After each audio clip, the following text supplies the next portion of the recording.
Fucking show, man.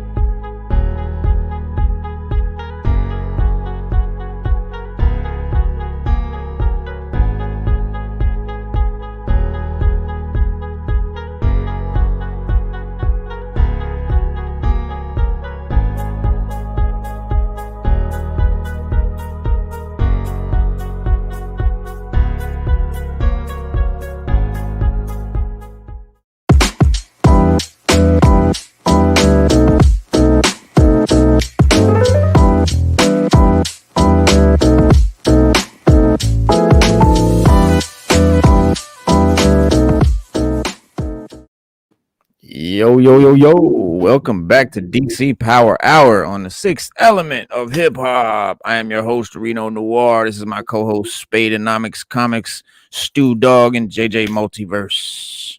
Mr. J. Mr. J, what's up, y'all? How y'all doing? What's up, Reno? What's up? Let's go, baby. And we got the DC finale. We got the finale of Peacemaker. Peacemaker. Do you really Stu want on to it. do you? Stu on his show and tell. What you got, Stu? We What you have. got there, Stu? Oh, what is that? The demon Etrigan. Yes, sir. Todd Etrigan. McFarlane Toys. Yes, sir. Yeah, we'll do a little Just show got and that in the tell. mail. Stu, Yes, such sir. a complex character. That's it. Very complex. Very complex. Hey, Reno, right? You always feel bad for Estrogen. Anytime he's in a story, you're like, damn, man. Well, tell me a bit about him. Etrigan is a cursed. demon. He's He was cursed. created by Jack Kirby. We know he was created by, anything that great is created by Jack Kirby. He's from hell. And he has violent tendencies, but like not Spade, like Multiverse said, he usually finds himself in a bad position no matter how much good he tries to do. You know what I mean? So he's a good demon. He like Yeah, Hellboy before Hellboy. no matter he's a demon, but he normally just allies himself with the good guys. And sometimes he gets the short end of the stick. A lot of times he gets the short end of the stick. He was cursed. Yes, he's cursed. Jason Blood is human incarnation was cursed with well, he's bound to Etrigan, yeah. And that is known as the demon Etrigan. And Etrigan always talks in rhyme. Right. Yes. Like when he transforms from Jason Blood to Etrigan, gone the form of man, arise the demon Etrigan. Oh yeah. Nice. Yeah. Now he was originally based in Gotham City. And that led to his numerous team-ups with Batman. That's why you always see him with Batman mostly. He first appeared in The Demon #1, and that was created by Jack Kirby. When he created the Demon, when his Fourth World titles were canceled, that's when he created it. And then it kind of took off and then flatlined. But he returned again for a 4-issue miniseries in '87. And then he got another one in 1990. So we've seen Etrigan, fall in and out of the comic world. Now, as far as TV is concerned, he was in the Batman, The Brave and the Bold.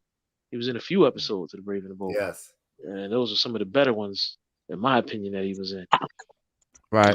And he also is, I wish, and was supposed to be in the Injustice game, but he didn't make the final cut. Never made the final cut, yeah. And that would have been dope. But we did get Hellboy. So we'll take Hellboy. I think he kicked Hellboy's ass. How you spell his name? I think so too. Etrigan. Etrigan. And the New 52 reboot. Yo, Spade, why he not in the Encyclopedia? Look under the demon. The demon. Oh, the demon. So it's gonna be under D. Mm-hmm. Yeah. Etrigan is the son of the demon Belial, and is summoned by the wizard Merlin, his half brother. Etrigan is unable to gain the creatures. Merlin is Etrigan's half brother, and Merlin is unable to gain the creature's secrets. He bounds the demon to Jason Blood, a knight in King Arthur's court. Mm-hmm. This renders Jason immortal, which he alternatively considers either a penance or a curse. So Jason Blood can't die because he's tied to the demon, and as we know, well, I don't know, but that's what they say. Demons live forever.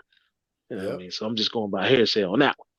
Yeah, Reno would demon. know more about demons living forever than I would, but I'm just going by hearsay. They do. They live forever. But he was born in 72. His Demon Volume #1, Etrigan Jason Blood from Hell. Yes. Yeah. And his powers and abilities Now, are in naturally strong, agile, and heat resistant, fire breath, powerful claws and fangs, knowledge and adaptation of magical spells.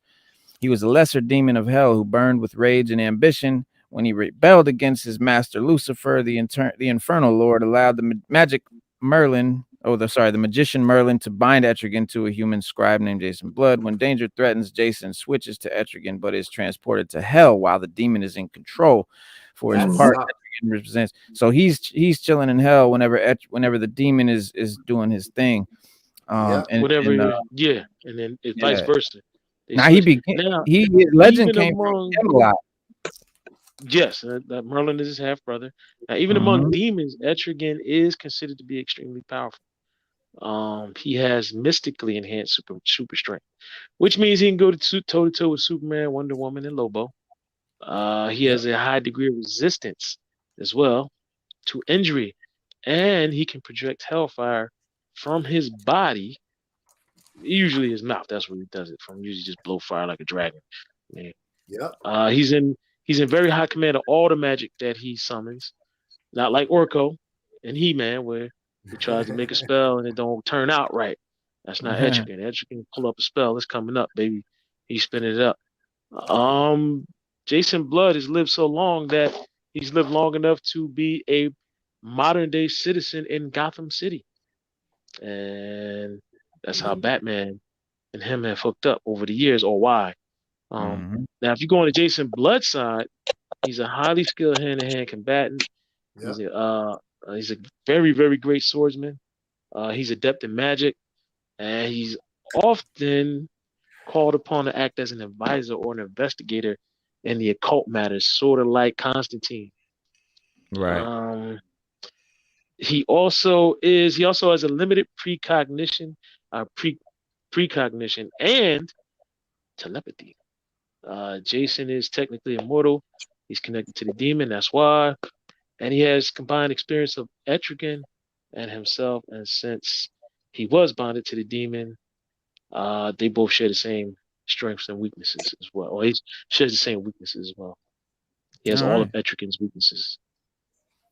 Spade, you got anything to add, Spade? As he fights, sometimes you see him getting more. He starts demoning more. Like he starts like morphing a little bit. You like when you watch him fight, like in the comics. Right. Here's the rhyme. In order to transform from Etrigan, here we go. In order to transform into Etrigan, he must recite this poem. Change, O form of man, free the prince forever damned. Free the might from the fleshy mire, boil the blood in the heart of fire. Gone, O form of man, and rise the demon Etrigan.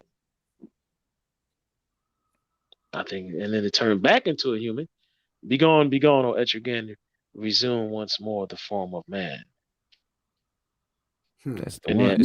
Spade is that's what's the one you read, Spade? The poem, not that you read, that you remember. It was the shorter version of it, because like a lot of times they don't put it in print in the comics, and they didn't do it a lot in the Justice League cartoon for time restraints, of course. But they just gone the form of man, arise the demon Etrigan, and he will reverse it basically when he transformed back into Jason Blood.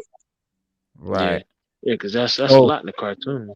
You know, you say change twice, O form of man, free the prince forever damned, free the might from fleshy mire, boil the blood, this bad the boy heart of right fire. Here. I don't think Lobo. I don't think parents would like kids to hear the main man. That's pretty tight. You know, thank you. I was saying that Spade. I was saying that's tough. That Lobo is tough. Bite me, fanboy. The detail's incredible. He's got this. I love that the chain is actually, loose, like it swings. That's cool, man. Instead of just being a solid piece, McFarlane really does his thing, man, on these figures. I know he doesn't do all the designing and stuff, but they're great, and they're getting a lot better on articulation than they used to be. They used to be horrible. They used to basically be statues that slightly moved, but now they've got full articulation. But Lobo is a great character. One of my favorite from back in the day. Came out in 1983 in Omega Men number 3. Oh, somebody wants to come in. All right. Yeah, and he always reminded me of Logan of Wolverine. And he's got regenerative healing, regenerative.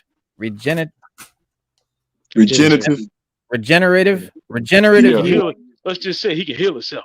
Yeah, he can withstand exposure to the space vacuum. He got super strength, stamina, enhanced durability, super senses, custom built spacecraft, and employs very high tech alien weaponry.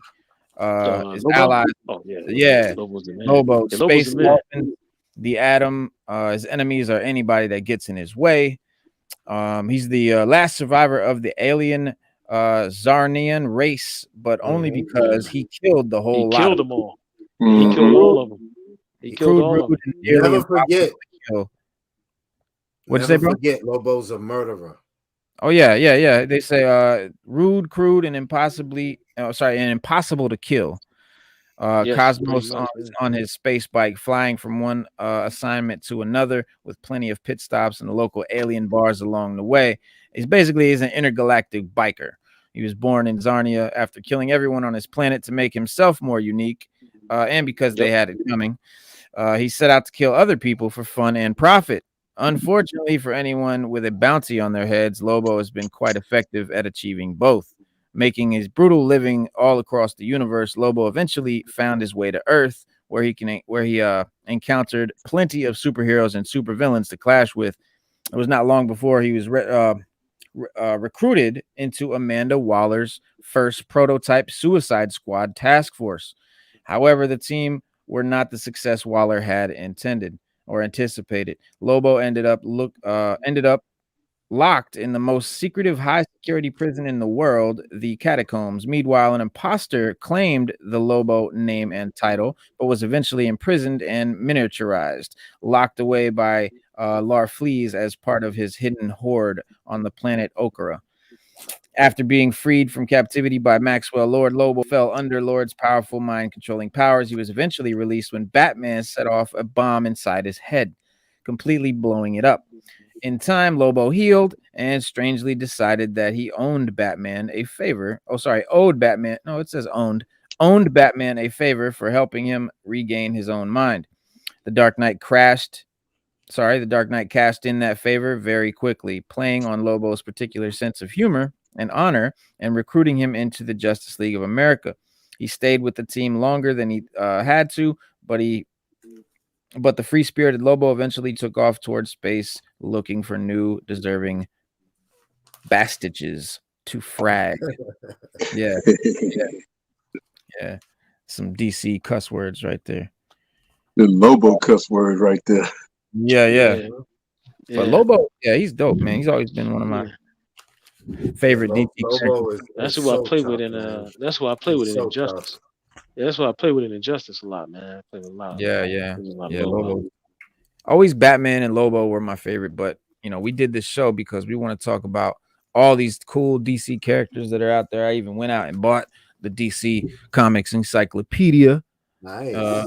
That my man Spade put me onto as well. And this is the forward by Jim Lee, which is my favorite artist. Where'd you get that from? Walmart. Okay. Good old Walmart. And yeah, man, it's a great book though. I mean, it has a dope introduction. Everyone knows the icons Superman, Wonder Woman, Batman, and Robin. They've been adorned on bed sheets, action figures, and lunchboxes for decades. They've starred in TV shows, video games, and blockbuster films, becoming pop culture institutions as the world's most famous pantheon of superheroes. In fact, a poll conducted in the 1990s, Superman's famous S-shield was reported the most universally recognized symbol on the planet, second only to the Christian cross. So, but these treasured icons of modern mythology got their start in a medium that was originally quite modest. The publishing company known as DC today officially began with February 1935's New Fun #1, subtitled The Big Comic Magazine. While the term comic book was not yet a household phrase, there were other comic magazines on the racks at that time. In the preceding years, comic strips had proven to be the most popular section of any good newspaper. To capitalize on the business of these funny pages, publishers set out to reprint collections of comic strips on cheap paper bound by a flimsy cover. While the New Fun resembled these magazines, what truly set it apart from the competition was that it featured all new strips and served as a proof of concept that readers were hungry for comics they'd never read before. In 1937, Detective Comics debuted, a collection of detective crime stories that would later inspire the famous DC Comics name, Detective Comics. But it wasn't until June of 1938 that Action Comics #1 hit newsstands, introducing the world to the first official superhero in the form of Superman. This Man of Steel caught on with fans faster than the speeding bullet, and soon Batman, his youthful sidekick Robin, and Wonder Woman followed him into 4-color frame. All right, they were doing 4 colors. Superheroes quickly became the dominant genre in these fledgling comic books, and have yet to truly relinquish their hold on a still fascinated audience. So that's kind of like the history of DC. It started out as a little comic strip magazine, but they wanted to create new. Like at that time, comics were only reprintings of the comic strips that you would get in your newspaper. They would reprint them into a booklet, and there you go. DC, or at the time, Big Fun, was the first one to say, let's make new comics just for this magazine instead of reprinting from the newspaper. So that was the first time that they actually had new comic strips that weren't reprinted. With over 8 decades of superheroic under its rather impressive utility belt, DC has grown its stable of characters to include the famous faces like Flash, Green Lantern, Shazam, Aquaman, Plastic Man, Hawkman, Lex Luthor, Swamp Thing, the Joker, Catwoman, and a relatively new favorite, Harley Quinn. DC has evolved, attracting new fans every day in a variety of mediums, from Emmy Award-winning cartoons to high-rated live-action series, from Oscar-winning films to best-selling graphic novels. And in the process, the DC multiverse has grown from the handful of members that made up the first superhero team called the Justice Society of America, actually, at first, and to a vast multiverse containing thousands upon thousands of residents, each with a dramatic story to tell. And in this book here, the DC Comics Encyclopedia New Edition is a roadmap to its universe. It's a guide to the best and the brightest, the most corrupt and notorious. It serves not only to reveal the new readers with rich, detailed landscape of the DC multiverse and its characters, but also to remind longtime fans of their favorite storylines and moments, supplying even the most diehard reader with a new fact or 20. The characters included in this volume were handpicked by comic book historians working directly with DC. They were thoroughly researched with the intent of supplying all the need-to-know background of each hero, villain, team, or supporting character. So they really go in depth with these. There's lots of facts and info. It's basically a roster of all the DC characters, and like with each character, there's a whole plethora of little tidbits, factoids and pictures and all of that, and they really are beautifully illustrated. You get all the details and all the great characters that you've heard of and never heard of. For anybody else, that if you can't get your hands on an encyclopedia, and for those who don't like to read, and you should like to read because reading is fundamental, there's a DVD called The Secret History of DC Comics. Wow, let me blow that up. Let me see that. The Secret Origin of the Story of DC. Wow, narrated by Ryan Reynolds, no less. Mm-hmm. Wow. Uncover the history of the world's greatest superheroes. Now, how would that be? How would that be fun, Spade? How would that be fun? Oh, what we got on the back? Let's see. Inspiring look at the history of world's greatest superheroes. Yeah, man. The original DC Comics documentary is the first of its kind. A compelling look at the company that created the modern superhero, produced with unparalleled access to the archives of Warner Brothers and DC Comics. Both a celebration of the best writers and artist in comics and a thoughtful exploration of 75 years of DC Comics history. Man, I would definitely like to get that. That would be cool, man. That would definitely help. But would it be fun? Or would it be more fun it's to a just pretty read? good documentary to watch. I want to say it's maybe in runtime 90 minutes or an hour and a half. Not bad. Wow, that's long. But it does go in a lot about DC first, you know, as National Allied Comics before they became DC Comics, and you know how Schuster and Siegel came up with Superman, and then the publishers liked him so much they wanted another character, and then Batman came in. Next thing you know, everything just kind of takes off from there. Now, Bob Kane created Batman, right? Bob Kane and Bill Finger. And Bill Finger. Yeah. Because I think Finger came up with like the character in the background, and Kane came up kind of like with the design. Right. One guy did the story, and one guy. That's kind of, you know, Marvel. Not to talk about Marvel, but yeah, they did the same kind of thing, like where Stan Lee would come up with the character idea, but then Kirby would draw them. And they don't give Kirby enough credit, man. But again, we're not talking Marvel here, but yeah, because he created Etrigan, and I like the Fourth World. That's like my favorite thing of the whole DC universe is the Fourth World. I love it. And the New Gods too, right? That's all part of the Fourth World. Yeah, that's all part of the Fourth World. Yeah. So I love all of that, man. The New Gods, the Fourth World. I love all of that. That whole history of High Father and Darkseid and all. Like, it's bigger than you think, and it affects more the universe than you think. But DC just does. They don't publish it that way. Like, it doesn't. Like, it just doesn't come out. Like, a lot of people, they'll pit Superman against Darkseid. We know, obviously, Darkseid is stronger than Superman. He's more durable. He has more power. But somehow, some way, Superman just always winds up on top. Don't ask me how. That's how they do. That's how superheroes do. The villains are always more powerful. Like Doom is clearly more powerful than the Fantastic Four. That's why, you know. But like, it's maybe not powerful. Maybe menacing. No, I mean like literally powerful. They have more power, but they don't have the. It's like the superheroes. They got more heart, you know, or more intellect, or they're smarter, or they like the villain might be super powerful, but he's insane. So he doesn't think right, and so, you know, the guys that are more calm, collected, and you know, intelligent can get around the fact that they've got this ultimate power by outsmarting. That's not the case with Superman and Darkseid. Whereas if they go blow to blow, normally Superman is the one that winds up losing his cool, and Darkseid is the one that's still calculating and calm, and the one that's making the better judgments. But like, I don't know, so they always, I guess, because he's, like you said, he's the good guy, so he has to win. Like, and then like this, like, let's say like the closer you get Darkseid to the source, the stronger he gets, and everybody knows about the source in the DC universe. So because the source is where everything comes from, so Darkseid is literally a god. Like, he's literally, it's like where Superman gets closer to the sun, he gets more powerful. Yeah, not closer, but more exposure to it. The more direct exposure he has to it, and not all villains have those powers, but a good point to think on.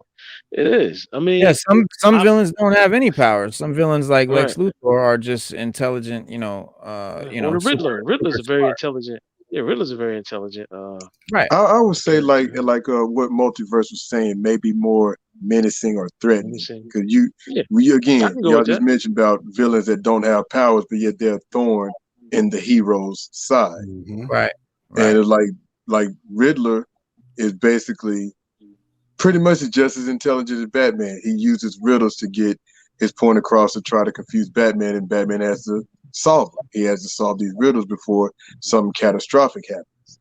Yeah. So to Multi's point, yeah, I would kind of agree with that. More menacing or threatening than powerful. Because I mean, yeah, so you do have some powerful Bane? Villains like a Doomsday or you know, Bane, you know, like those types. And even Doomsday is somebody Darkseid don't want to fool with. Right. They let Doomsday win those. That's what I don't get. Like, Doomsday literally won. You could have wrote that same story, but just had Darkseid come to Earth and just give it to Superman and kill him. Well, on the flip side of that, still, like you said, Superman loses cool. Like, yeah, he gets frustrated, but he don't let Darkseid outsmart him. No, no. But So normally it's like he when you watch knows it, how it's to normally beat, how Batman. to defeat Darkseid because he's done it. Doomsday is a whole different thing that Superman never faced before. Reno, blow that up. Let me see. Now, that's dope. I'm That's trying a to find a dope. thing. There it is. Yeah, That's this very is dope. Bane right here, y'all. I mean, Nice. Look that's at a dope that. cover right there. Task Force Z #2. Hells yeah. But yeah, I love that. Bane's one of my favorite what do you call it? Villains. Just the design of him and you know the fact, you know, his backstory is dope and a lot of people forget how intelligent that man is. Like Bane is super Yeah, smart. he's Super stupid. super smart. Yeah, Then I Bane was grabbed doing things in the comic. He was doing things in the comic just to prove he was Yo, smarter that's than dope. Batman. That is That's dope. nice. and that's Batman 89 #4. So that's supposed to be the Michelle Pfeiffer Catwoman and the Michael Keaton Batman right there. Ah, that's dope. Looks like them too. Yeah. It does. That really looked like Michael Keaton. Yep, it does. The chin, everything. Mm-hmm. Yeah, they did really good. They did really good, and like the stitches on Catwoman's suit and stuff like that. But yeah, you know, like you, well, it was like you said, Stu. Like Darkseid is more powerful than Superman. Like you know, Doctor Doom is more powerful than the Fantastic Four. Powers wise, they got more power, but the superheroes are always not always smarter, but they're always like they always have more of a resilient.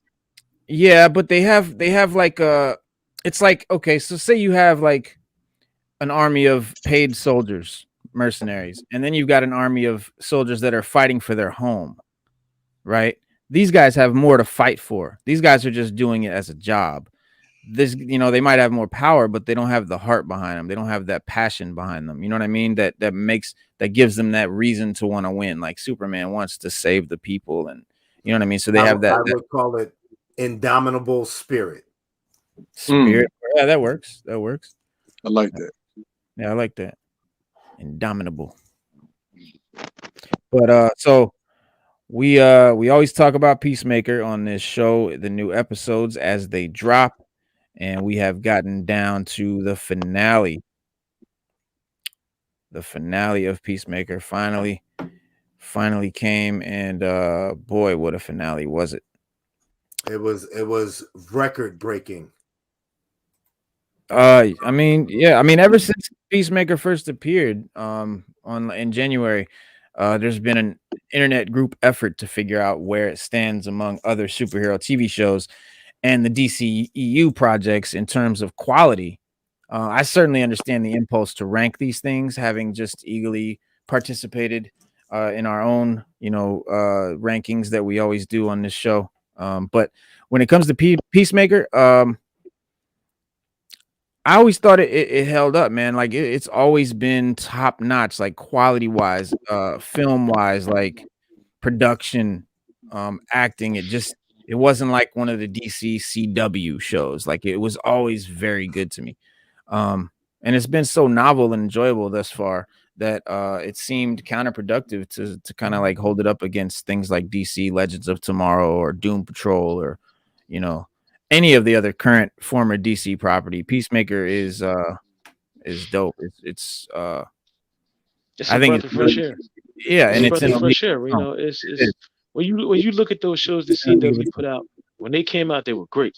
We loved them, but then they got stale because the CW started doing things that just nobody cared about. You know, they throw a gay character in there or a transgender character or something. Nobody cared. All we wanted was a good story DC, yeah, they've with been with the characters and just make it interesting to watch. Peacemaker takes you back to that time when stuff like that was great. Like when you go back and watch 80s cartoons, what made them so great was that it just focused on the content. And that's what Peacemaker does. James Gunn also said that they're going to do another series with another Suicide Squad villain, but they didn't say who it's going to be. He said it's an unnamed. Might as well give it to Idris. Unnamed Let Idris do his thing for a season. Let's go. Could be King Shark. Blood sport. Could be. I think it's going to be Harley. I think it's going to be Harley. I think it's going to be Harley Quinn. Could be Lobo. Could be Lobo. We did. I didn't even know say it might be Polka Dot Man. Might be Polka Dot Man, but we don't know. I think it would be somebody like that. I don't think it would be Harley because she like literally makes too much money. It'd be kind of hard to put her in a small screen box. It'd be redundant too. Yeah, we see so much Harley this, Harley that. I like what Multi People said love with Harley Quinn, Bloodsport. You could do that with him because Yeah, that would instead of putting him in a movie, that would be a good show to show his story in. Yeah, it would talk about his daughter, bring his daughter into it, her situation from the last movie we left off everything at. So, you got a point there. Well, he like I said, he didn't say who the character was, but he did say there is another upcoming show with another Suicide Squad character, but he just didn't name who. Yes, He just didn't say who. So hopefully, and he's directing it, and just like Peacemaker, so he's going to be totally involved in the whole thing. No, this is the thing I like, and friggin' Illmatic. It would be if they make a Lobo series. He's too violent. Yeah, but listen, Punisher is too violent too. Good. Nah, but they made a Punisher show, which some people didn't think was violent enough. Right. But absolutely right. Yeah, I mean, Stu included, definitely one of your biggest complaints. That's my biggest complaint. That's my biggest fracking complaint. Was let loose like this in a series. What happened to Spade? Biggest fragging complaint. I don't know. Spade. I don't know. He's probably he's in the Midwest. He's in the Midwest. He might be having problems. No, he's in Alabama. I don't think they spared too many expenses, bro. They let the money. He's in the dirty South. That's the mid South. He's they having bad weather. Maybe you got some. Said the mid South. Here he comes. Yeah, he comes. The mid. What'd you say? What'd you say, Mr. J? I said that they spared no expense. That's why it looks so good. That's why the series they shelled the money out for this. Yeah, it was well produced. The film quality, everything is just they did it. That's what I mean. Yeah, it's multiverse too. It's James Gunn. I was getting ready to say this is James Gunn. It's James Gunn. It has a film. Hey, can I read something from James Gunn? Please. Yeah, please. He said, "Fuck yeah, Peacemaker finale had the biggest single day performance for a Max original series ever finale. Viewing was up 44% over the premiere, thanks to all the fans who kept showing up more and more every week this season." Mm-hmm.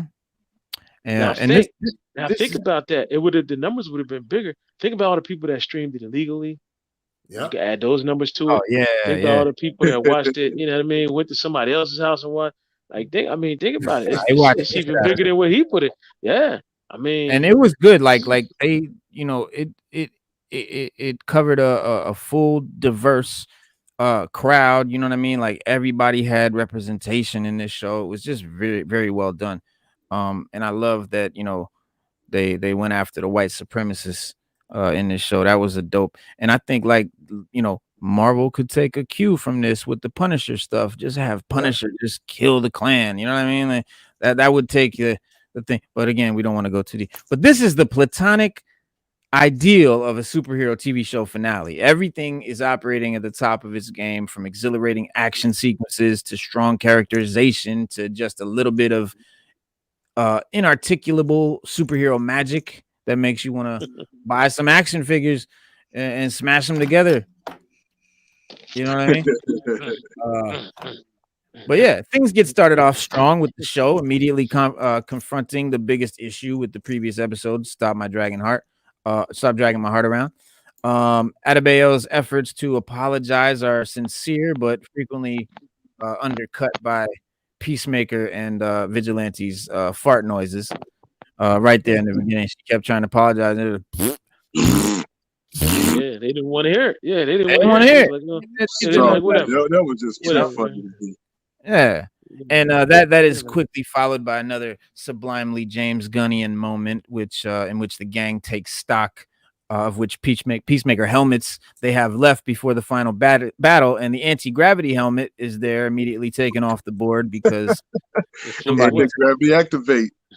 Yep, activated. Yeah, Eagly flies off with the important sonic boom helmet. And remember he said that he had a fan that he used to use. He was like, he was messing with him. He's like, all right, that he had a fan that helped him levitate, but it was actually a helmet. Right. Yeah, and these two scenes back to back are pure uncut Peacemaker. And the stakes are high and the characters are focused. but their own faults and complicated dynamics very nearly fuck everything up before the fireworks even begin. Speaking of those fireworks, though, my God, there may not be a more enjoyable 15 minutes of television this year than Peacemaker and the gang storming the Butterfly Cow Farm compound. That was just every character's operating at high capacity. Peacemaker, Vigilante, Harcourt finally revealed to be the hyper competent killing machines that we've always known them to be.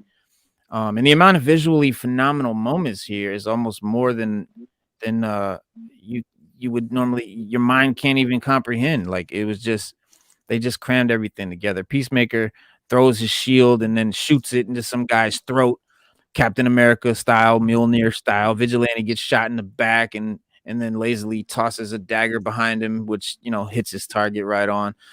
Meanwhile, Economos tries to enter the fray to assist Adebayo, only to slip on a fence 2 feet into his run and snap his leg in half. And just like Harcourt and Vigilante's blades here, absolutely everything lands. Just bing, bing, bing. And this is as good as action gets in the superhero properties, and it's positively fit to bursting with pure love of violence. And it also certainly does hurt that the entire thing is scored to Peacemaker's default theme song, "Do You Want to Taste It" by Wigwam. You know, Peacemaker is freshly renewed for season 2, which I knew they would do. You know what I'm saying? And I didn't. I didn't. You know what I heard? I'm happy. I'm surprised. You know what I heard, Reno? I knew they would. What? They've gone ahead and done 2. They've green lighted 2 more seasons. Oh, really? Wow. So it'll be more than 1 season? Or 3? 2 more seasons? Nice. So we're guaranteed at least 3. Man. Right, that's great, man. You know, busy. Yeah, that's dope. Yeah. And I hope Gunn stays on, though. That's the only thing. Because, you know, Peter Guns. I'm thinking hip hop. James Gunn. You know, he'll dip off on a franchise. You know, he's leaving the Guardians of the Galaxy. But I think that's just all the trouble that he had behind the scenes with well, it. Guardians is done, right? Well, yeah, he said after this one it's gonna be done. They're done after. Yeah, they're done. Yeah, I mean, far as production, they should be just about done. Oh, done making it. Oh, we're filming the movie. Yeah, the movie's done. Yeah, I would movie's think so. done. Yeah. There's still Zoe. What's her name? Zoe. Saldana. Saldana put up. I think it was 2 weeks ago. They were still filming because she put up something on her Twitter feed, but in the background you saw a sketch or something like that, or some diagrams for the movie. And you know, Disney says that they have people watching. Yeah, Disney has people watching their Twitter pages to see, and they had to make her take it down because they didn't want no. You know how people pick stuff apart now, so they didn't want anybody to say, "Hey, what is that in the background?" and then blowing it up, and it actually has something to do with the movie. So she had to take it down, and so we knew they were still filming maybe 2 weeks ago. Yeah, but they could be mostly done. Just got one person filming, you know, this and one person filming that. You never know. I think if they give him reign, Reno, like they did with the Peacemaker series, he'll be back and, you know, be able to direct and whatever he writes for it and with it. I hope so. Yeah, I think they give him. I think he gets more freedom with the DC characters, and he does bring a lot to the table because everything in Peacemaker it's in the DC universe somehow, some way, except for the butterflies and. They did a lot of like me personally. I think the neighbor. Yeah, I think the neighbor is Batmite. Personally, I think the neighbor is Bat. The old guy. I think he's Batmite. Batmite. Yeah, I think he's Batmite. I really do. I do, bro. I do, man. I got a whole argument to support that. I think because he's always talking about Batman. He's always bringing up something about the other heroes. And if you know anything about Batmite and Mixoplex, they're both from the 4th dimension. And they idolize, the thing is, they both idolize somebody. Like Batmite idolizes Batman, whereas in Mixoplex idolizes Superman. And they kind of, but they're more of a nuisance to Batman and Superman. They're more of a nuisance. In the comics, he did in early iterations. He don't idolize Superman. He likes to bug Superman. No, I was getting to that. Yeah, they're actually more of a nuisance. Yeah, they're actually more of a nuisance to Batman and Superman than they are but they kind of idolize him, but they're more nuisances than anything. And they have magic, but it's not really magic. It's like Yes, baby. fourth or fifth dimension technology that makes them be able to do what they do. But But why do you in the think comics, that guy is? Why you think that guy is Batmite? because you see how he always just pops up, and then McTakala. McTagala. Long He time, bro. he see how he always just pops up, and then he's Right. just there, and then he always brings up Uh-huh. something about another hero. Uh-huh. And Batmite and Mixoplex, they know a lot about the heroes. Maybe he's just a because fanboy.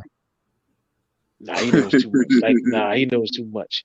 He knows too much, man. He knows too much, and the way he just pops up, like you know how Peacemaker just walking out, he'll just be standing there, and you be like, because you don't see him when Peacemaker walks up, and then he'll say something, and Peacemaker be looking at it like, yo, where'd you come from? All right.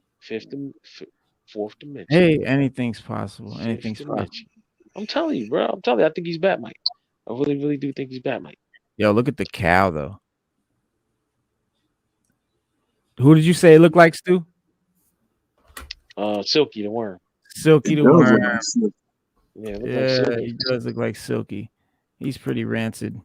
Look at his udders giving out that green liquid. Yeah, he's pretty nasty.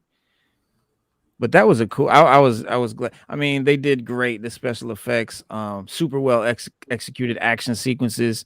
But the finale doesn't truly land without a believable emotional core at its center.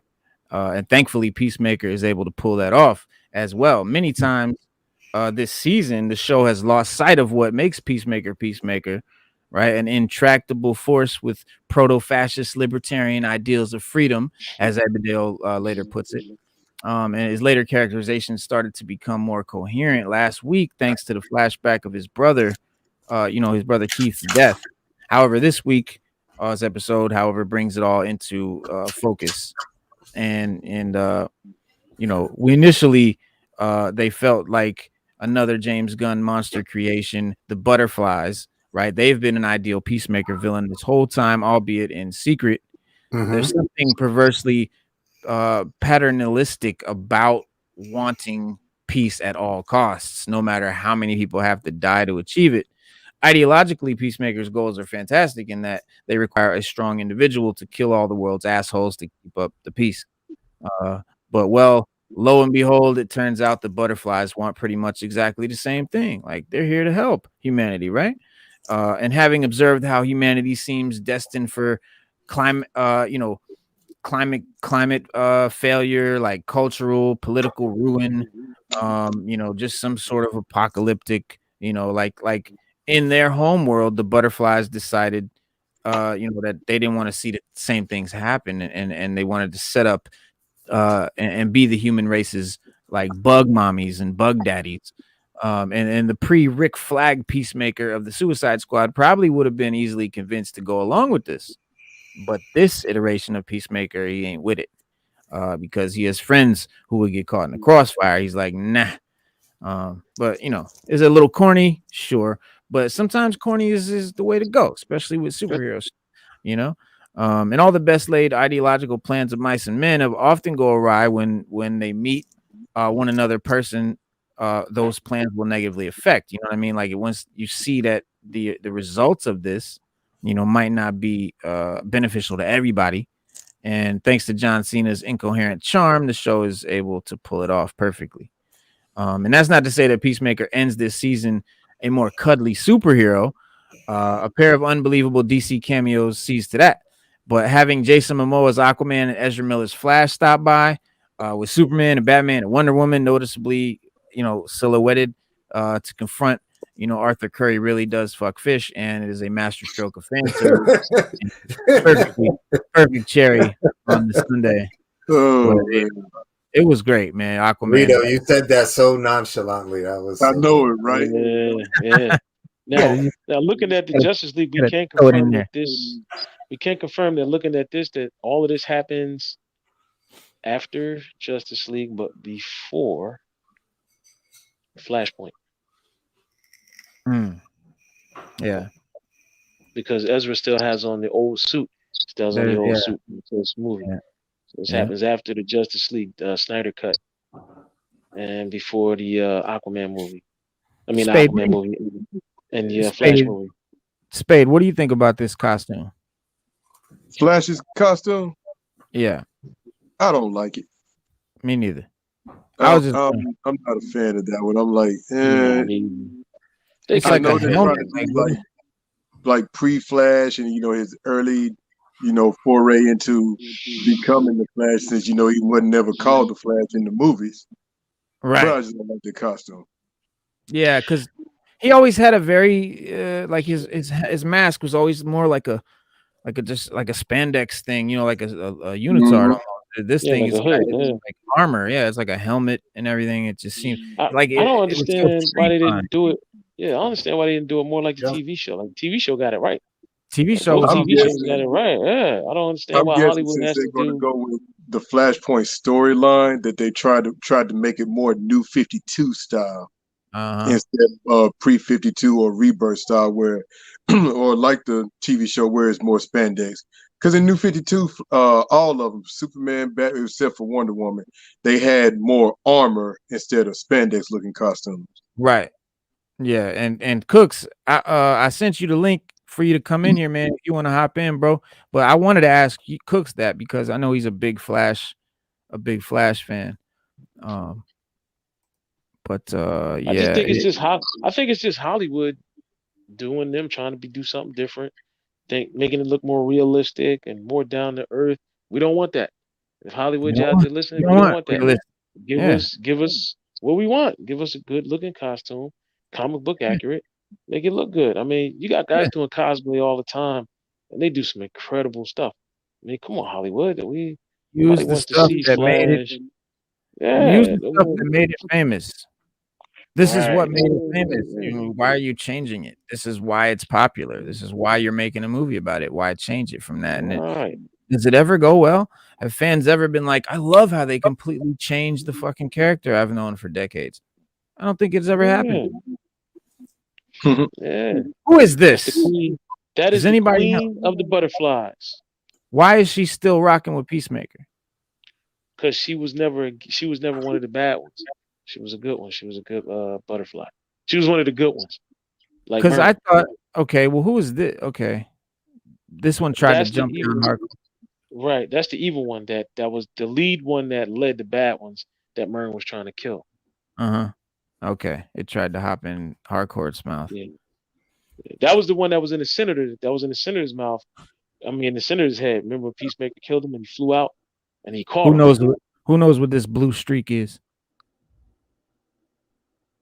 That looked like me running real fast. Well, Nope. Stu, come on, you only run like 20 miles an hour. Yeah, at most. At most. It seems faster to me. Yeah. See her wearing the helmet right here? She got the helmet on, and that's the torpedo. That's her with the torpedo hand. She flies, yeah. Ooh. The torpedo helmet was funny. That was funny, bro. That was just too funny because it was like, listen, it says I'm watching the Elimination Chamber, WWP. Waller is a beast. But as far as the suit, I definitely feel like whoever plays Flash's type suit they use, like make the suit match the actor. Yeah, but I definitely like the original better. Yeah, we just want original Flash suit. Huh? We don't need the suit made out of space shuttle polymer sewn together with thread. No, we don't need all that. Just Flash. The thing that was sweet about Flash's suit, it fits in his ring, and it comes out his ring, and it grows, and he's so fast, he jumps right in it, and then he's off the act. Like that's what makes it dope, man. Like, wait, Flash has a ring? Yeah, he keeps the suit in the ring. In the ring, Flash ring. Yeah. And he'll tap and he's Flash. Yeah, he changes. Yeah, he changes in the and he rolls out. Yo, they actually incorporated that in the live action show. In the show, but you can see it a lot in the Justice League cartoon series. Yeah. Right. No, I always thought the ring thing was Green Lantern's thing. I didn't know that Flash had a ring too. This is not a power ring. That's not a power ring. It's just a suit. It just has a suit inside it. Yeah, just holds his costume so you can carry it anywhere you go. Has a briefcase suit. Yeah. I got the Iron Man. What up, Legion? What up? What up? In the comics. Yeah, so Legion of Flash. Comics in the house. Yeah, Peacemaker has. We also now Peacemaker. Reno, not to cut you off, Reno, but we got to talk about the news van. Hold on though, we gotta wrap up Peacemaker. Oh, we gotta okay, wrap let's up wrap it. But it asks a very compelling question in its first episode. Now, after this wonderful finale, I think it's fair to say that the answer to that question is an emphatic yes. Yes, we do want to taste it. I had to get those in. I had to get those. Yes, we do want to taste it. We really want to taste it. Do you want to taste it? Yes, we do. But yeah, man, great show, great finale. Can't wait for season 2. Now what? All right, Stu, what did you say now? That was the next thing? The news channel is called Carlton. The news van, when Amanda Waller's daughter was, speaking out and they had the Argus agent speaks out. The Carlton news van is a shout out to Carlton Comics, which is where Peacemaker started out. And the number 5 is the Fighting Five. And at the end of the Peacemaker finale, it's only 5 members of that Argus team still living. So that's another shout out to the Fighting Peacemaker and the Fighting Five. Right. And then Gal Gadot, replacement actress celebrates Wonder Woman cameo photos. Yeah, so what were you saying, Stu? They replaced her as Wonder Woman? Yeah. Yes, they were saying that she's getting too old. 1. 2. What? Hollywood always saying an actors get that was their main number 1 complaint. So you're telling me maybe it's because I'm 42, but she's fine to me. So you're telling me it's time for a new Wonder Woman? That's what they're saying. It's time for a new Wonder Woman already? It's time for a new Wonder Woman. Not yet. She ain't new just yet. She ain't new just yet. Now because they still gonna do Wonder Woman 3. Yes, right. Yes, they're still doing it when she's got one more. She's gonna be in it.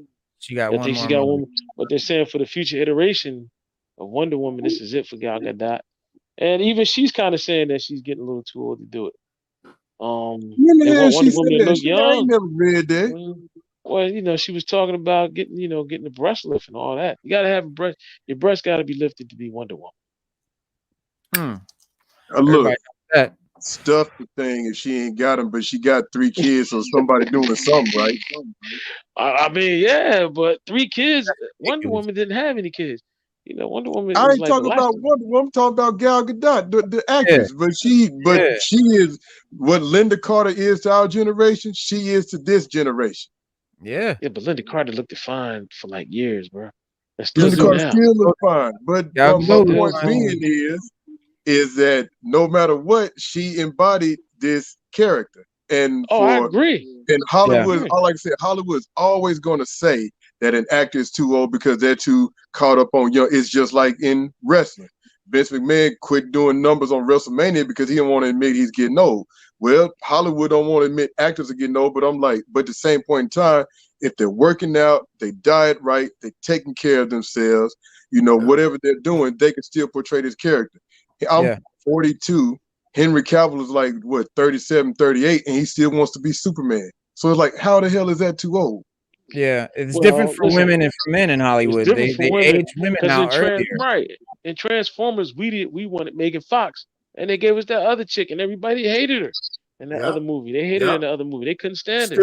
Everybody was like, who is this? Yeah, who is this chick? Right. It was like, and then what did that was because Michael Bay and Megan Fox had off-screen. They had beef. Yes. Right. So he tried to say kind of like she ain't doing it. Remember, he tried to say she got some plastic surgery done, and it made her look older, and she couldn't look that old trying to play the part, and that's why he got rid of her. What'd you say, Stu? I meant Spade. But that was the thing, like with what everybody was saying, all the actors from Justice League, with Joss Whedon talking about Gal Gadot being unprofessional and couldn't speak English. I'm like, have you heard her talk? Yeah. Like, really, dude? So you're gonna take this idiot's point of view that screwed up a movie and screwed up an entire franchise? Yeah, he did. Because he wanted to make. I'm not saying Gal is she can't be a fast talker. No, that's not her thing. But she can lay down dialogue in the movie with no problem. Exactly. I don't understand what the problem is. Yeah. Exactly. So like when, my point being, when somebody says that, oh, she this or she had a blah blah, it's like, nah, she's not too old, because you just like, like everybody else. Jason Momoa is 40 and he's still gonna be Aquaman. Yeah. Chadwick Boseman, God rest his soul, was 43, 44. He was Black Panther.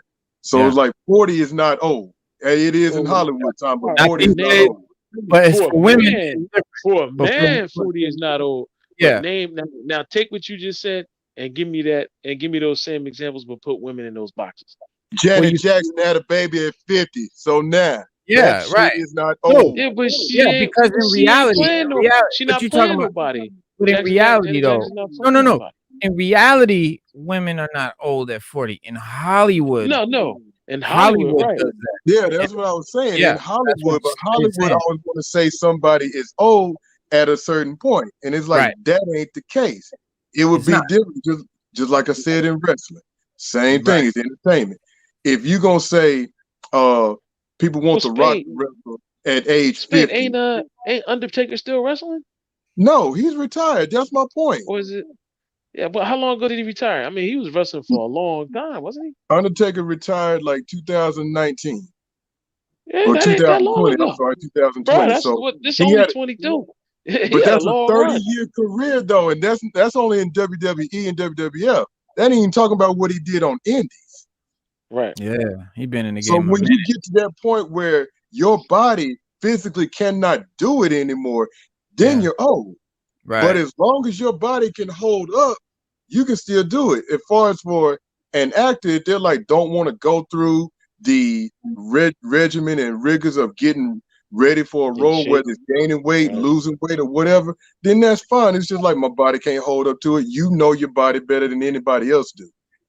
But, but until that point, it's like, my body can't do this, blah, blah, or I just don't want to do this anymore.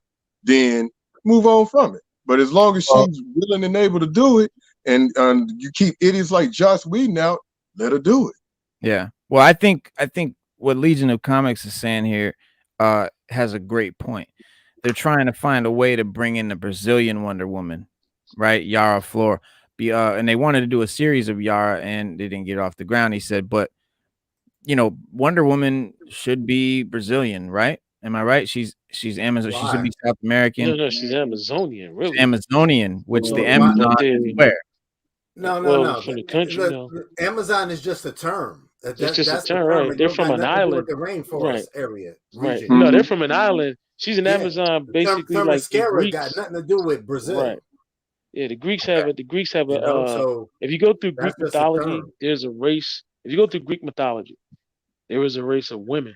They're tall, they're strong, they're big, and they live on an island, and they're called Amazons.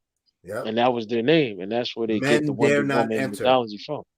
Right. Yeah, because the Amazon River is named after that. So it's not. So when people say that she should be South American, they're mixing the fact that the Amazon, being in South America, is a name that was taken from Greek mythology. It's kind of clueless then for them to kind of say like, what a Brazilian actress should be Wonder Woman because the Amazon runs through us. I mean, they made a Brazilian Wonder Woman, like the character. They just got the comic. Remember? Remember the Spartans? What's her name? Look, real quick. I kind of get it. Hold on. What is her name? The Amazonian Wonder Woman. Yara Flor. Is that the actor or the character? That's not an actor. The character. That's the character. That's the character. That's the character. All right. That was the one that debuted in Dark Knight's Metal and Future State last year. Yes. Now, when you talk about Amazon, when you go into Greek mythology, you got the Spartans. They're a warrior race, and then you have the Amazons. They're a women warrior race. They were portrayed in the Trials of Hercules or something like that. That's where they're in a bunch of Homer's poems and things like that. Right. But they are Greek mythology. They are a part of Greek mythology. And that's what the Wonder Woman that we all know and love is based on. She's based on that group of female warriors.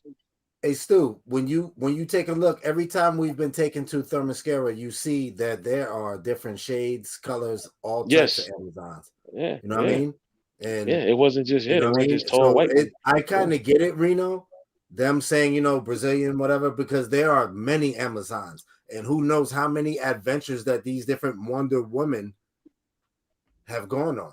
Maybe to kind of pull away. Yeah, exactly. Look at that. Yep, Amazon's attack. It's That's kind what of it And that could badass be Amazons waiting in it's like line, they're Reno. not Everybody, you, not at once. Everybody. okay. Now you got to remember too. Diana Prince actually they had a contest on the island to see who would be the champion of the Amazons to represent Themyscira in the World of Men. And you got to remember, she was the one that won it. She wasn't supposed to enter the contest. Her mother didn't want her to do it, and she snuck and entered anyway and Right. won. That's why. So there could be another Amazon that could be Wonder Woman or could carry the mantle of Wonder Woman. It doesn't necessarily have to be Diana Prince. That's Right. that's where you can spin that yarn. You can spin that yarn just like that. She just happens to be a demigod that won the contest.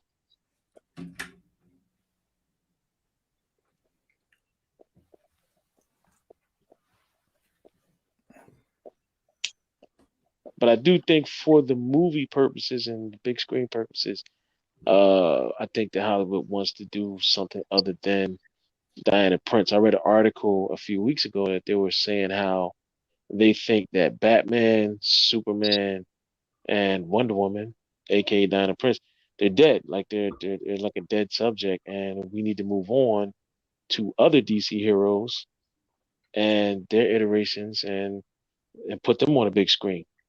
Well, And we see that with Suicide Squad and all that, which they took a cue from Marvel. Marvel coming out with the Guardians of the Galaxy and these more obscure characters that aren't the main, ones that we've seen a million times in a million shows and movies.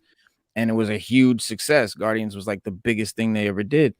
And so then you got Suicide Squad and Teen Titans and all of that stuff. So I can't wait, man. I can't wait to see DC start doing some obscure. They're doing a Wonder Twins, which I don't know. yeah. Remember I said you that? It should be dope. That Wonder Yes, Twins it's is gonna green. be It's dope. gonna be Green lighted. funny. It's gonna Yeah, be it's dope. gonna It be. is green lighted. Watch. Yes, Wonder Twins is green lighted. It is in Yes, production. I've been hearing about that. It's gonna be Mhm. dope. I hope so.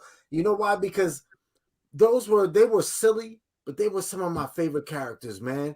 From Saturday morning cartoons. Yes, I always wanted to see what Zan and Jana were gonna get into. You know what I'm saying? Right. Man. And they're very unique. Like one of them turns into water, and the other one is like an animal. But that's a very water products and animals. It's very I'm gonna tell you why I'm laughing, man, because it's just like the old school jokes with Aquaman. But like, wait a minute, your power is that you turn into water and that's it, but your sister can be basically any animal she want to be. I'm like, wow. He could turn into water or ice. Yeah, I would be excited vapor or about it anything only if they have Gleek in it. Gleek, yes. You gotta have Gleek. Purple monkey, right? Gleek ain't in it. I'm like, I don't want to watch it, man. Like Gleek was my ish. Yeah, they gotta have Gleek. I wondered what the cooldown time was for him to use his powers again. Mm-hmm.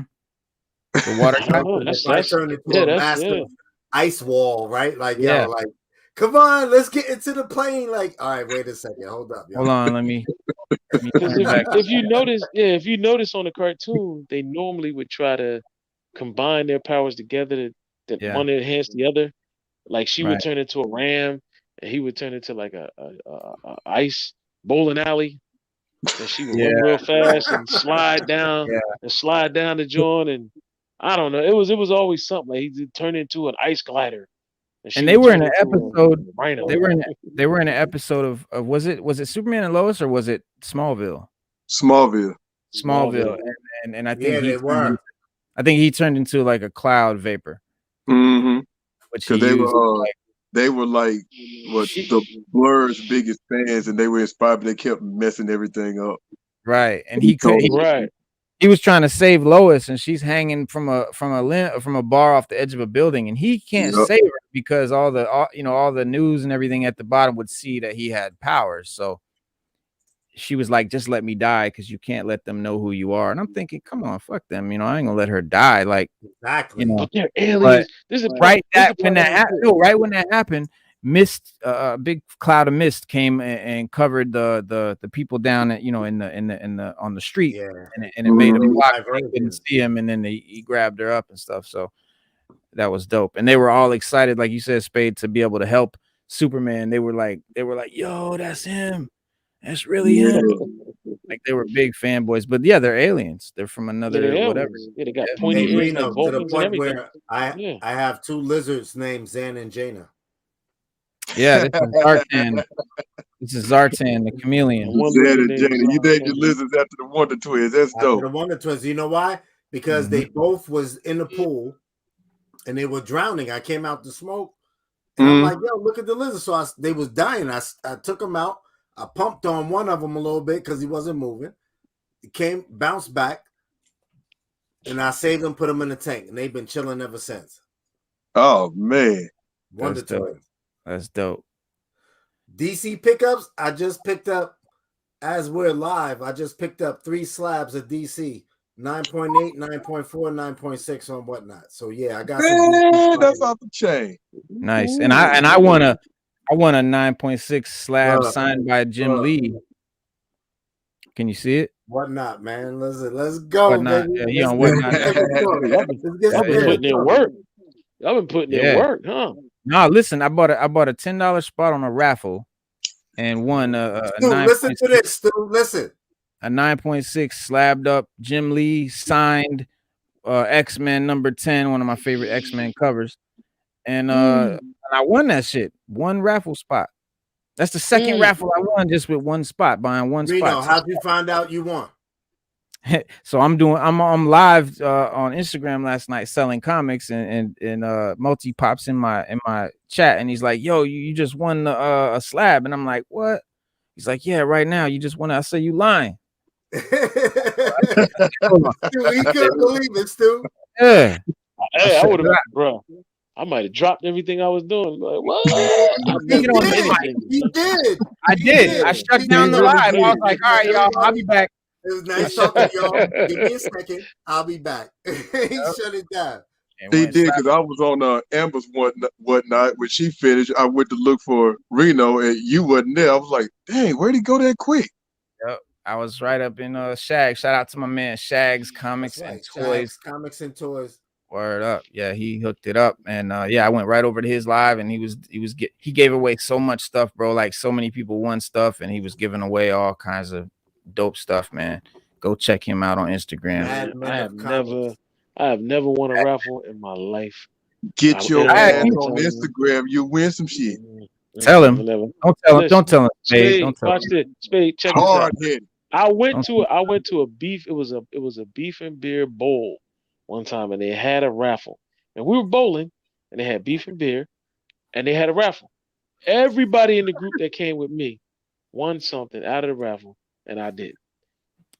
Everybody. Damn, it was about 15 of us, and all 15 people got a prize except for me. And I played more than one spot. And I kept telling them, and they were talking like, yo, they was like, oh, go ahead, Stu, play. I was like, bro, I never win at raffles. I've never won a raffle. They're like, no, you're gonna win this one. Everybody gonna get a prize. I never won them either. Even the people that gave the raffle was surprised that I didn't win a prize. It was like, yeah, you should have won the prize, because it was designed for everybody to win a prize, and I didn't get a prize. Wow. Multi Reno, we're gonna have to do something so we come up with a raffle so Stu can win a prize, even if we have to rig it. Yeah, I said it. We'll rig it up. We gotta break it. We gotta break the streak, Stu. Yeah, we gotta get Stu integrated with the Instagram. Yeah, right. Yo, Spade, your co-host said, tell everyone about the show tomorrow. Yes. All right. What's popping? Hook us up. Chris and I doing Total Fandom with girl Danny Girl Comics on Instagram.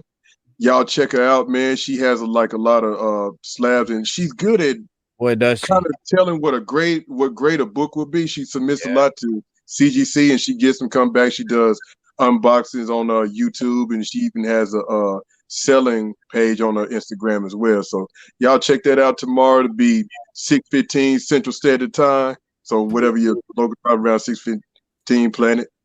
Mm-hmm. Yeah, we'll be checking that out. That'll be on Cook's channel, right? Your channel. Yeah, always Cook. Sounds very exciting, bro. I can't wait to tune in. Yeah, Danny Girl is quite a collector, bro. She won't get one copy of nothing. She'll get like 4 or 5 copies of it and slap. Oh yeah, she. I mean, I never saw somebody buy so many copies of one thing. Like like I said, when she get a comic, she buy like 4 of them and get them all slapped. See, and she got a major collection. That's how you got to do it. Her collection it's very clean, crispy. And then she's like, you know, she'll look at it. She'll say, "I think this one would be a 9.6 or 9.8," and she'll like submit it, and it'll come back basically what she says, and it's like, man, that's insane. So I want to pick her brain about stuff like that because I ain't never submitted a book before. I'm like, I bought Slab, but I ain't never submitted one myself. Yeah, I only did one time. I submitted 15 books just one time, mailed them all in at once, and got back. This is back when CGC turnaround was like within the month. Like I sent off and I got them back like that same month or something. It wasn't bad at all. But now it's taking 9 months to get a comic back. It's ridiculous. Wow, who are you telling? I'm still waiting on a few comics. Yeah, I haven't even sent none because I don't want to wait that long. I'll just wait until they click. And another thing, listen, I seen a guy, he posted something on Instagram. He got back a comic at a 9.8, and I'm talking about the spine looked like Frankenstein's forehead, just tick, tick, tick, tick, all down. That was CGC? Up. CGC 9.8. This comic was torn the fuck up. Because I got back some shits that were 9.6s that I know were 9.8s because they were brand new, crispy, unopened, like not even touched. And I examined them thoroughly before I sent them in. They came back 9.6s. And it's like, the grader was just in a bad mood or having a shitty day and gave someone a fucked up score. And you're costing people hundreds, sometimes thousands of dollars by doing that. Exactly. Because it's CBCS right now, y'all. Right. It's CBCS. That's what I was going to say. CBCS is a much more consistent grader. The grades are consistent. They're from old school, like baseball card gradings back in the day. Yeah, they come from a company that's way older than CGC, but CGC just kind of got that label of being the best, of being the standard, and it's hype. It's all in the name. It's just. Yeah, I was getting ready to say, how do you think that happened? Like, what? Like, because there are more than just CGC out there that grades comics. Yeah. Well, they were. Yeah. Don't do PGX. No. Yeah, they're garbage. That's bottom of the barrel. Never. Wow. I so heard who would be number 2? Who would be number 2? But I don't know much about PGX. Listen, if you get a PGX slab, just crack it and just take it out. Wow. Damn. Wow, bro, is that bad? Because whatever value you want for a PGX, they're not gonna give it to you if you're trying to sell it. Yeah, see this. I want to send this in because I got this back at a 9.6, and this is one that I know should have been a 9.8, but it's not a newsstand, and I got the newsstand version of it. I'm gonna send this in, but this is definitely this is my favorite Wolverine cover. It's Jim Lee. That's my favorite Wolverine costume.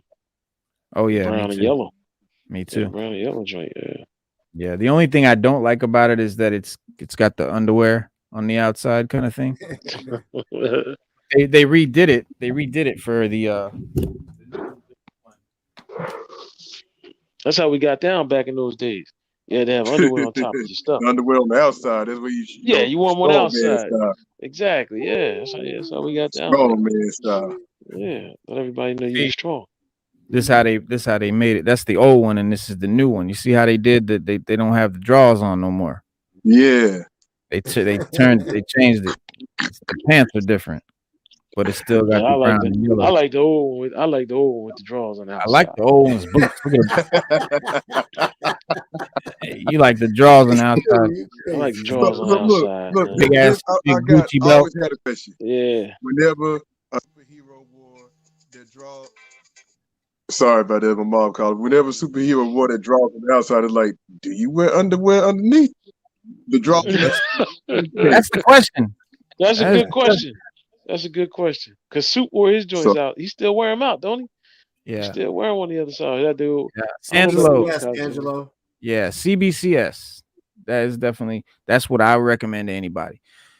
Now, if you're looking to resell it, you want to sell it. Look, if you have a 9.8 CBCS and a 9.8 CGC, you will sell that CGC faster and possibly for a little bit more. True. Don't ask me why, but it's just the way people think. But if you want to know that your comic is getting graded accurately, consistently, and you're not really worried about, popularity or selling it, reselling, then CBCS all day long. You'll get a fair grade that is, that's really true and consistent. They'll be conservative, but if you get a 9.8, it's a 9.8. You know what I'm saying? Your 9.6 is a 9.6. With CGC, your 9.8 or your 9.6 probably was a 9.8. Or in the case of this guy, and I think the post is still on Instagram. I forget his name, but yeah, he posted. It was crazy, bro. This comic was, to the naked eye, it was an 8 at best, maybe a 7. Like it was, and they gave it a 9.8. Like even the guy that got it back was like, "This is wrong," because he can't sell it as a 9.8. Because anybody that gets it's gonna be like, "The fuck is this?" People have figured out ways to take those tags out and put, what do you call it?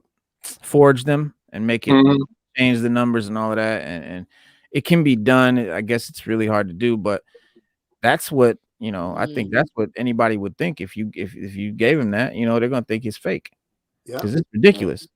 Yeah, I don't understand why people would do it, because come on, the book is what it is. If it's a 9.8, they would do it to scam people out of money. Just to get over on somebody. If it's a 5, right? If it's because you got some books, right? You got some books they give them. I think they give them like a higher score based on the content of the book, and not more so because a lot of the older books, I've seen some older books, they were in bad. Like you mean like Superman, the pages inside first, the cover? Yeah, no. Like the first Action Comics, like maybe just because it's a key issue. Sometimes, like the first, wrong. If they're doing that's that, not true. That's wrong. Yeah, they can't do that. They can't do that's that. Wrong. The grade is the grade of the comic. Content should be a blinder for the graders. It shouldn't even matter. Yeah. I think sometimes they graded on the content. Sometimes they can't. When it comes to the older comics, I think when it comes to the older comics, they do. Not newer ones, the older ones. I think the older ones they do sometimes. No, they got a they'll take the condition and they'll say, all right, it's this, and then because of the content or the rarity of the book, I think they'll give it a higher score. Snoopy number that's one. That's not how they grade it. X-Men number 1. It should be no difference on the grade. It's just you're grading a comic book. It don't care if it's X-Men or Snoopy. It shouldn't be like that.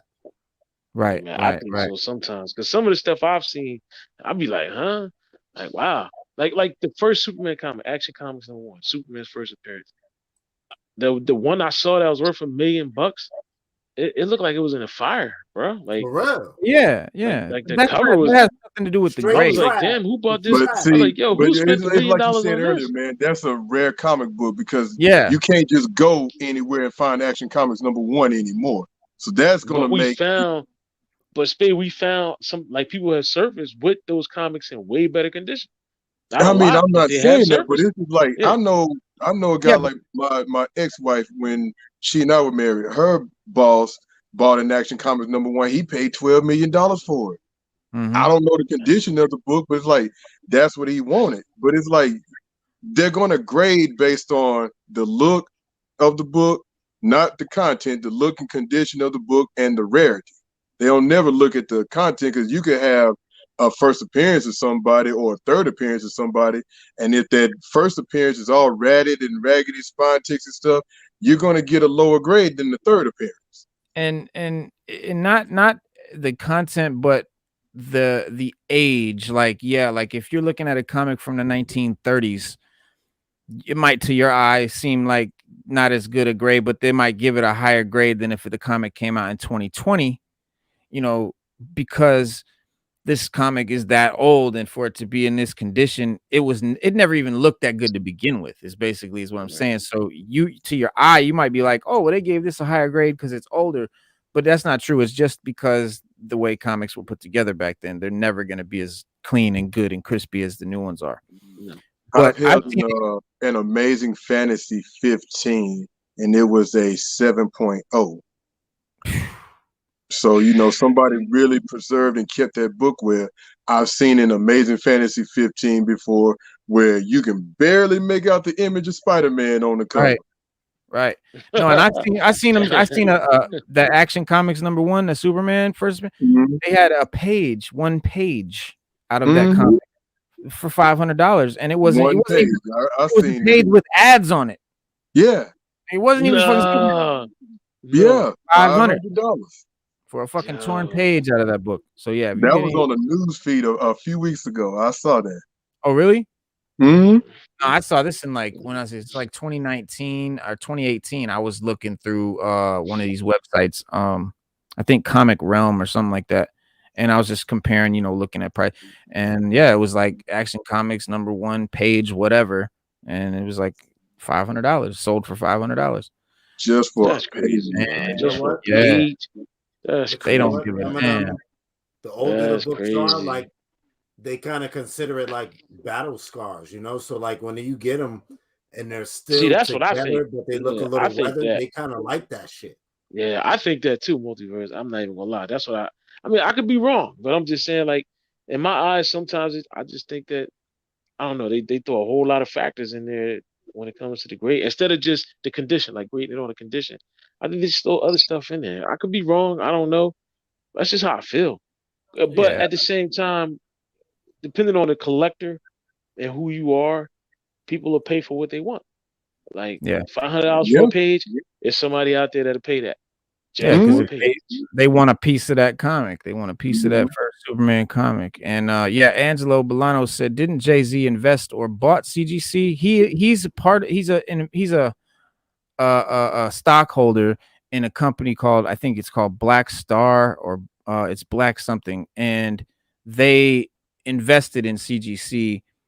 They partnered with CGC, and Jay-Z's a part of that company. And that money, that investment that they're making, should help CGC expand and make another location. CGC is in Sarasota, Florida. It's they got one building, and that's for the whole world. That's where they do the grading, and everything goes from that one building in Sarasota, Florida. They need another building or three. But and then they got to train new graders and all of that. But this should be something they should have been done.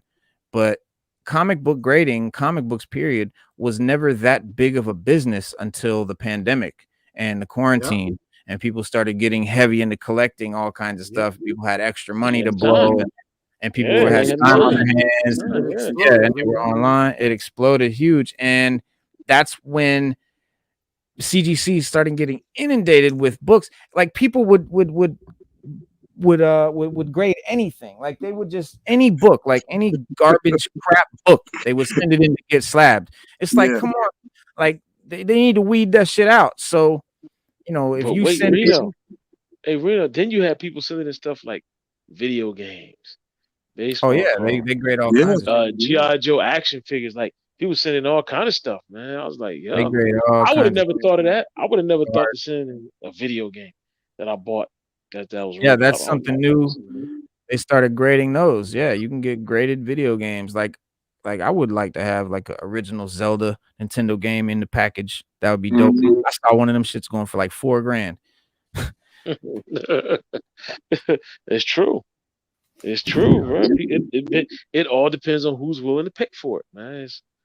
Listen, you got collectors out there. They will pay for whatever it is that they like, and if they got the bread, it's going down. You better make a sandwich because they definitely gonna pay for it.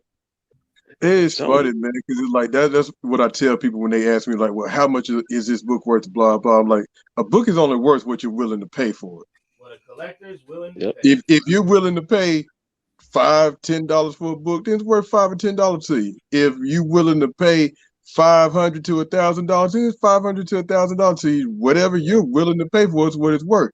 And I was like, It's worth it. I got to argue with this dude at a comic shop one time because he was all like, well, I look at my prices on eBay and blah blah. I said, bro, eBay is very misleading.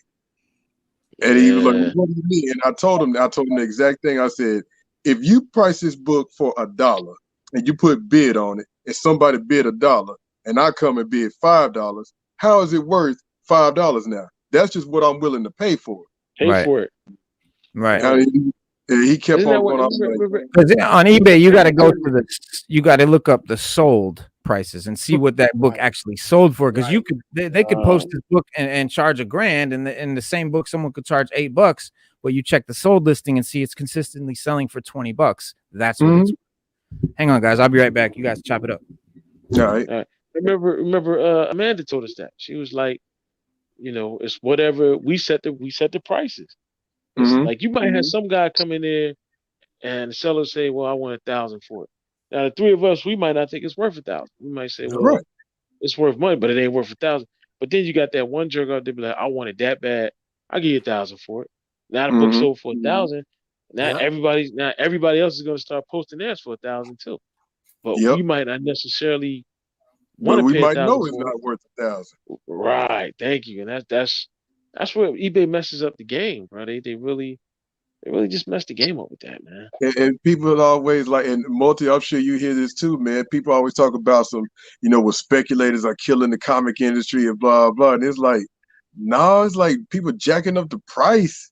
Oh shit, might kill it, but might hurt it. I ain't gonna say kill it, might hurt it, but it's just But it's just like like I said. Say what, bro? I just got this, right? So y'all see what happened when this released, that Black Panther #3. You see what it went, right? It shot up to $500. Yeah, $500. And that shit just came out like 2 weeks ago. Just came out. It went crazy. And it went crazy. So having this right now, you could ask anywhere from whatever you want to $500, basically. And it's up to somebody else to pay for it. You pay for it, yeah. Well, I have this DC Comics character named Zero, Xero. And I had like issues 1, 2, and 3, and they were literally worth $1. 2 or 3 days ago, I found out that G Unit and 50 Cent is making the movie of Zero. And now that comic is $150 in a day. Just because they found out they're making a movie about it. That's all it takes. Remember, I just said that. I said if something comes out to make it popular, the book will shoot through the roof. Right. And then you have some of these crazy indie, like Something Is Killing the Children, where issue 1 is now, whatever, $2,000 or $1,500 or whatever it is. And Spawn #1 is still $50. Right. Yeah, ridiculous. But I don't think that Something Is Killing the Children right now. If you had it, it'd be hard to fucking move because nobody wants to buy it because it's not hot and hype right now. Right. No, it's not. So $50. It's a shame. Yeah, it's a shame. That book should be hundreds of dollars at least. And #2 is worth more than #1. I don't get that. I never got that. It's not. I don't think it's 2. I think it's 4. Is it 4? It's the one with the first appearance of Angela. That's the one. Number 9. Number 9. 9. Number Yeah, 9. 9. Yeah, 9. Yep, it's crazy. Yeah, that's crazy, bro. Yep. That's it right there. Yeah, that one's worth more than #1. I bought that book for like $12 too. But that's okay. I mean, that makes sense. Like first appearances are often worth more than the #1s because the #1 is just the #1. Nothing really eventful might happen. That character has probably appeared in some other comic before.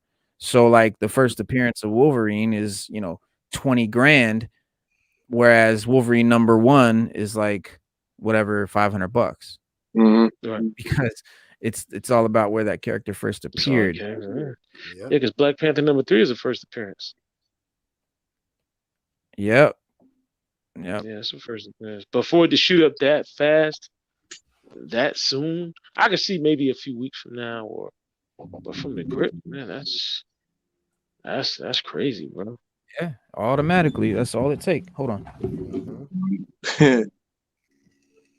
Man.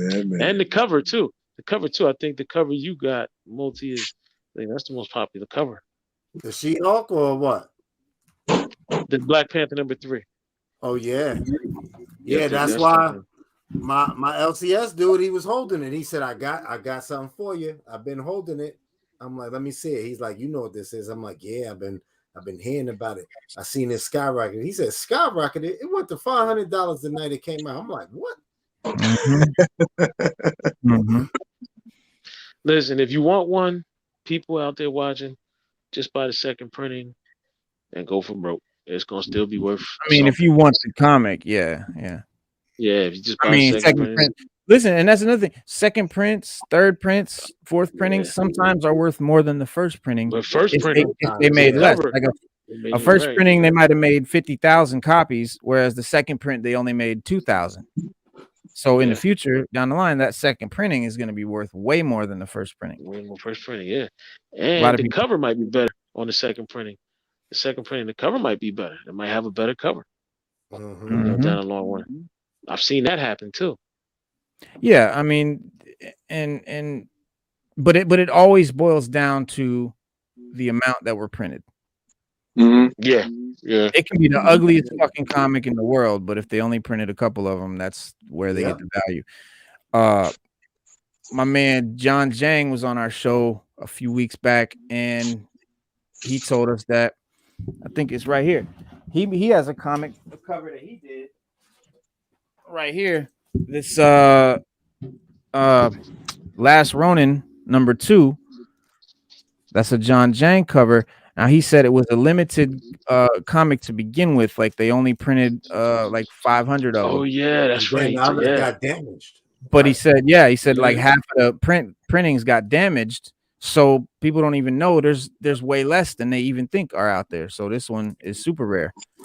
It's all about how many there are, how many they made, how many are left in existence. Like they might have printed however many, but if there's only so many that's why you can look up on CGC and see like how many of these are there, like how many books have been graded, how many copies of that comic have been through CGC. And that's another way you can determine value. But don't stick to just eBay, people. That can be misleading. Yeah, you wanna triangulate. You want to use like 2 or 3. Key collector, and cover price. Key collector's good. Gives you info. Cover price kind of narrows it down for you. Yeah, because if you want to get even more old school, and I know they might not make the books, but you can still find them online. Overstreet, Overstreet price guides. Yeah, that's the original. Yeah, that's true. But like, hang on. Because us four here in this group, in this rectangle circle right here, we know some shit. We do. We know a little bit of stuff. We might not know everything, but collective, we know a lot of stuff. Oh yeah, we can get some Illuminati going on with the 4 of us. Carmelo. Look, you call the 4 horses, so I'm holding up 4. 4 horses. But you can. The Key Collector is horrible on their pricing. Their prices are usually like 4 times less than they're actually worth, but Key Collector is great for telling you what issues are key issues. Yes. Right. That's what I use it for. Right. Reno, the tidbits. Right. Yeah. And my wife uses that a lot. Yeah. But cover price is great because they give you all the most recent sales. So they'll be like, it sold for this much in this grade. One of them sold for this much in this grade. And, this was the last time they were sold for this amount. So like you might go to another site and get the grade or get the value, and you come over to cover price and find out it's been selling for a lot more than that, or it's dropped and now it's not even selling for none like that now. So that's a great site, but it is a pay site. You got to pay for it. But the membership is worth it if you're a grader, if you're a collector rather, or a seller or a buyer or a big collector. It's well worth the money.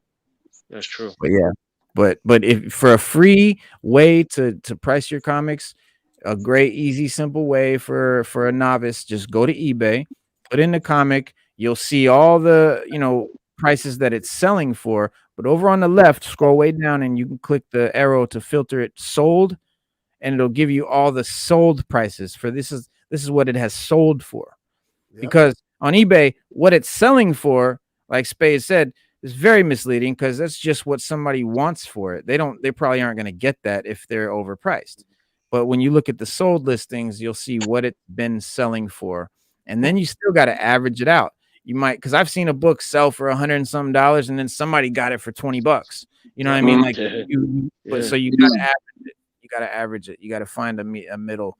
You know what I'm saying? That's what I always do. I find a middle to be fair and because I don't want to overprice anybody, but I also don't want to undercut myself. Exactly. I'm the same way.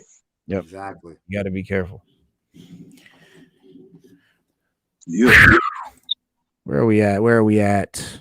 Okay. Yeah, man. So that was Peacemaker we talked about. All right. Which one of y'all gonna cosplay as Peacemaker in the future? Oh, I'm Vigilante, man. I'm Vigilante all day. I'm calling Stu gonna be Peacemaker. The only thing I cosplay as is Michael Myers, man. That's it. That's pretty dope. That's it. I can do Peacemaker. Who you gonna be, Spade? I've done Superman, Black Superman before in a black costume. It was kind of dope, and I've done Luke Cage. So Luke Cage. I'm gonna try to start bulking up again. I'm kind of getting the itch to get back in this Superman costume. That movie is hot though. I'm like, I want to wear it in the summertime. It's hot. What's it made out of? Shoe, like almost like a patent leather on the outside.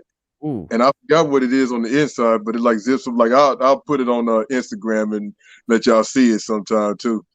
Yeah, and like it came with the cape. The cape was like the black suit of Superman. It was all black. I was like, you ain't gonna never hear me say this except for this, but that was just too much black, so I had to paint it white. Really? Yeah, I painted the cape white. Interesting. And put this on the back of it. Interesting. Yeah, that'd be dope. If y'all watching, Spade has the physique to wear the superhero costume. He's an ex professional wrestler. You see them guns? You see the guns? That's right. Yeah, man. That's right. So guns out, suns out, guns only out. one with guns. It's all only, good, though. You know only cosplay. Only cosplay I've done is it was like a Sith, like a Sith. No particular one. I just kind of made it up. But I sewed like the black cloak and the whole outfit and the whole mask and everything. It was pretty dope.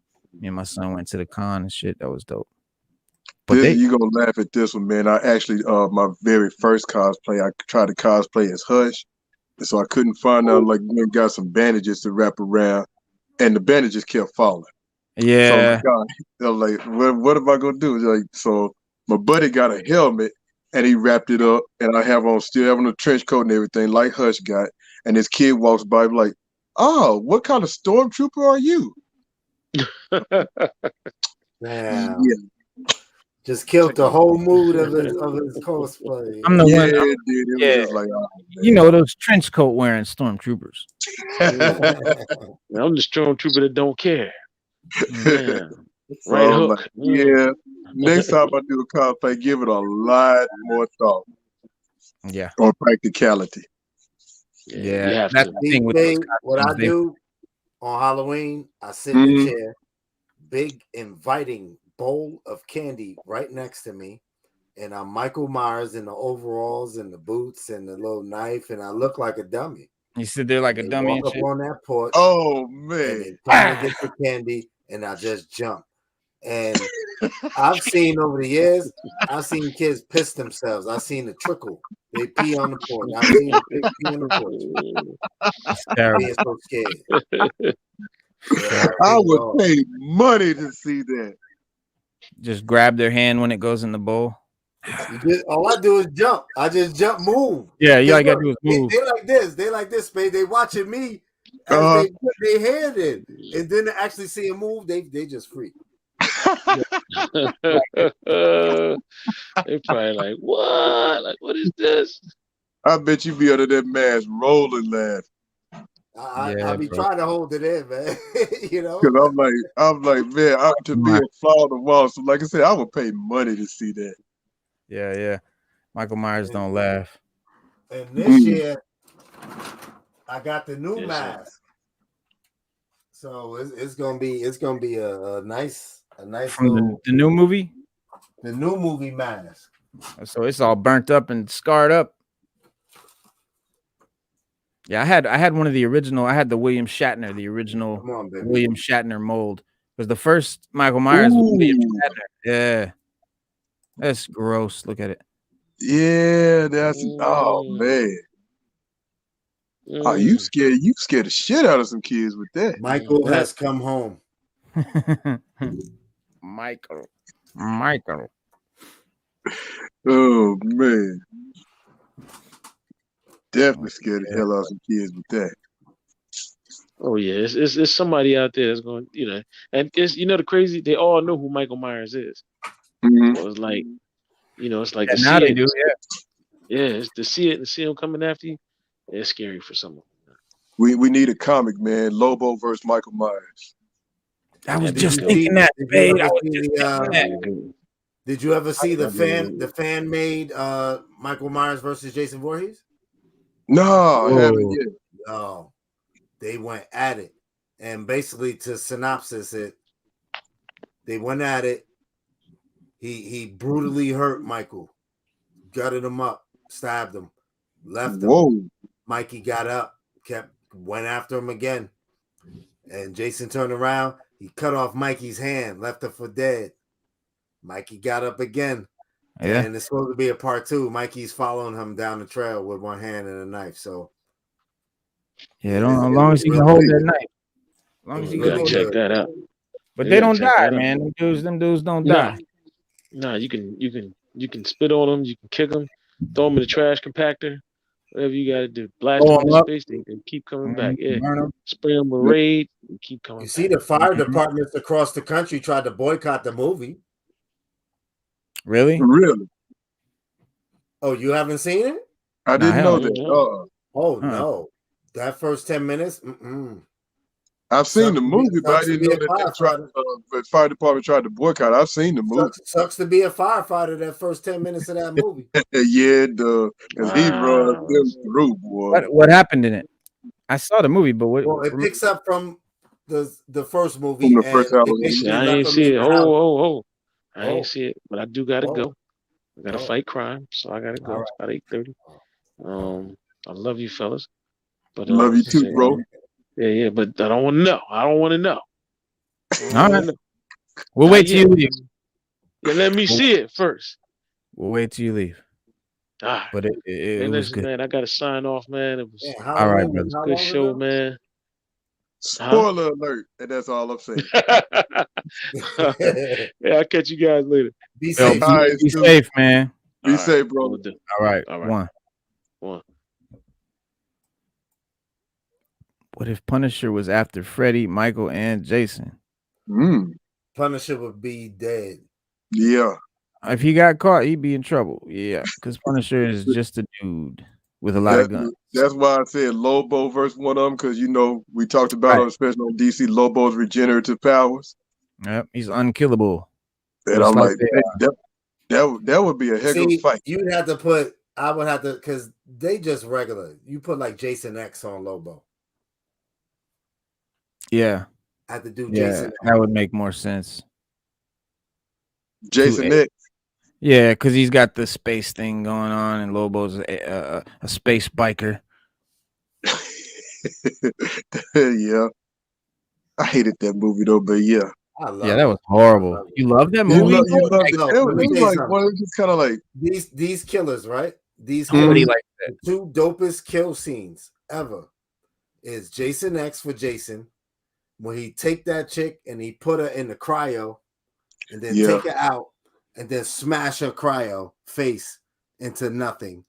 That's one of the greatest killing scenes in Jason cinema.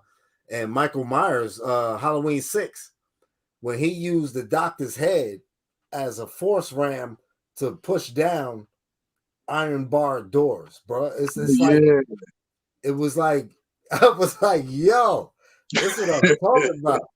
I love it. Man. But we're not gonna turn this into the horror show. This is DC. DC Power Hour, and it's actually DC Power almost 2 hours. Yeah. Minute 45, and I have to go too here in a minute, guys. But me 3 is dinner time. Great show. Yes, it is time to go eat something.